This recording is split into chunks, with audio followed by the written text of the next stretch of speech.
The work we're doing today is restoring the oak habitat, and what we're doing is we're coming through, we're thinning out the conifers, the ponderosa, and smaller ones that aren't going to be able to make it, and reducing the fuel ladders for it and opening it up for the larger ones so that they can continue to grow.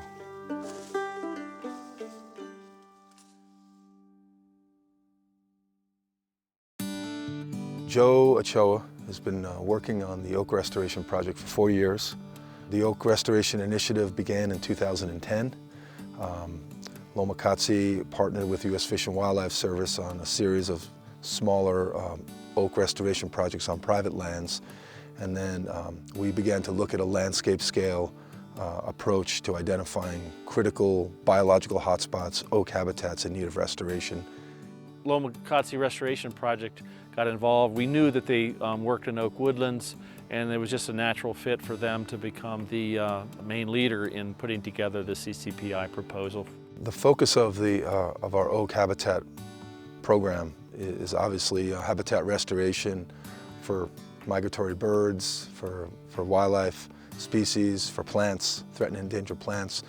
But simultaneously, as we're restoring that habitat by reducing the conifer encroachment on oaks, we are also reducing abating the threat of wildfire by reducing fuel hazards in our restoration efforts.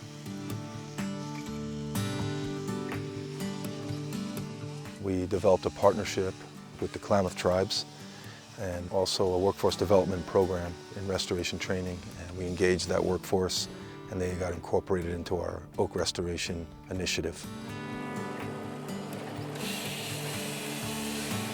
During our thinning to restore oak habitat, we generate a lot of products, and firewood is one of the byproducts of the restoration, and we're able to distribute that wood in the communities where we work and live.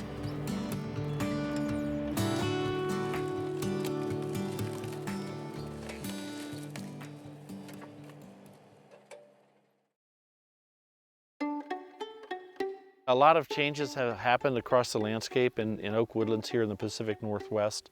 The places where oaks like to grow are also the places that people like to live, build human infrastructure, whether it's parks or subdivisions, but also things like wineries, and that ends up being one of the threats that the oak woodlands face today. Native Americans applied prescribed fire to the landscape, which enhanced the oak woodlands.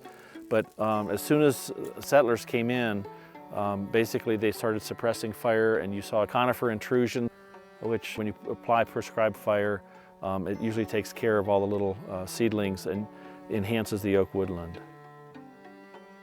Oak woodlands, oak habitat in the Pacific Northwest is crucial to over 200 species of wildlife, whether you're talking about migratory birds, black bears, black-tailed deer.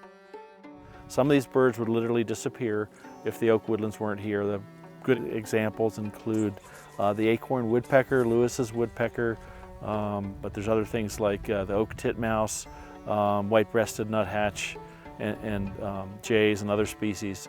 While oak woodlands are extremely important to this suite of wildlife, they're also extremely threatened, and they're probably some of the most threatened habitats, especially for birds in the country.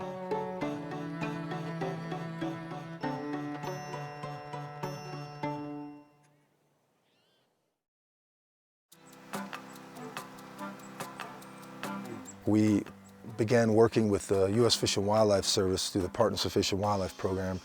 We had been implementing oak restoration projects independently, and Dave Ross had a real interest in oak restoration. We had been implementing oak restoration, so we started to put our minds together on how to engage landowners and expand oak habitat restoration in the Mid-Klamath watershed.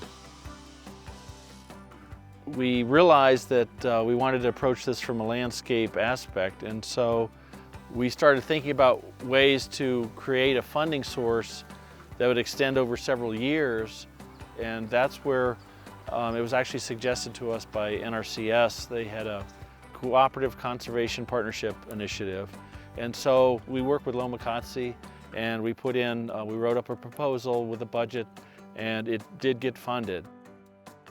The requirement of the CCPI was that a third party had to submit that application, and Lomacatsi, stepped up. So we got 3 counties together, 3 offices of the U.S. Fish and Wildlife Service, and 3 offices of Natural Resource Conservation Service, and packaged this landscape scale, cross-boundary, cross-state initiative to restore oak habitats in Southern Oregon and Northern California.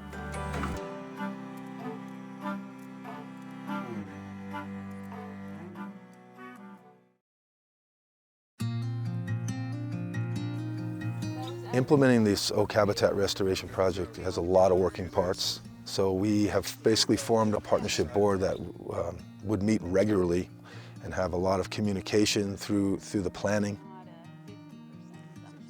The whole operation is organized based on those biological windows and those operational windows, when we can put fire on the ground, when the birds are nesting, and all this occurs with a lot of communication and a yearly work plan, an annual work plan on how we're going to orchestrate our restoration activities.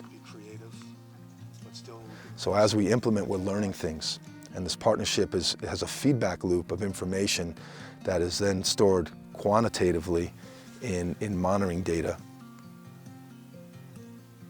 Through the whole process, we're communicating, we're engaging, we're sharing information, and we're also engaging the community and the landowners in the process. And that's another thing, the landowners are a key partner in this whole process. They're promoting it to their neighbors, so that's how the project grows.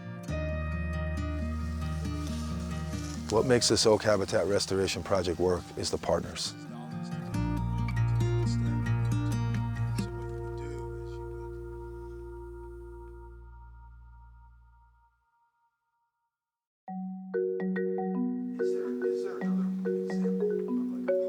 The key elements to a successful partnership are primarily 3 things: really good, clear communication, trust. Building trust is crucial, and being flexible to make sure the partnership works on the ground.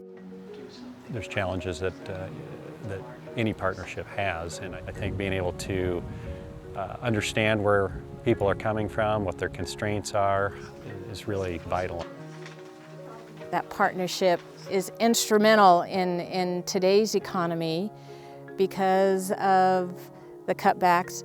Leveraging resources through the partnership, where the different skill sets that folks have they can bring to the table was very important. It takes everybody involved, because not everybody knows everything, but if everybody puts in a little piece, then it works. It again takes a team of people that understand different aspects of restoration on the ground to be able to have those sometimes difficult decisions and figure out how we can meet multiple objectives for conservation as well as landowner needs. The Partners for Fish and Wildlife program, we internally address any regulations that may be necessary for landowners. We take care of that internally so the landowner does not have to deal with it, doesn't have to think about it. And that's the way we build trust with landowners and get the restoration on the ground as fast as possible. The engagement with private landowners is going to be essential to the restoration of oak woodlands. The unique nature of this project is we're restoring oak ecosystems while sustaining livelihoods of local rural communities. So we're creating jobs and we're restoring habitat. Successful projects happen because people do work together and find that common ground.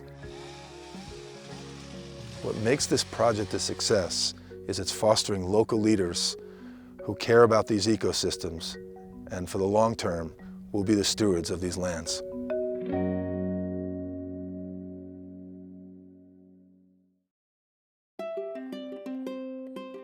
It is personal because, this is what I've done a lot of my life. I've logged, I've worked in the woods, and I like being out here because it does a great wonder for everything around. For the people, for the animals, for the trees and everything. We're restoring it 1 acre at a time, but in all reality, we're restoring the whole landscape.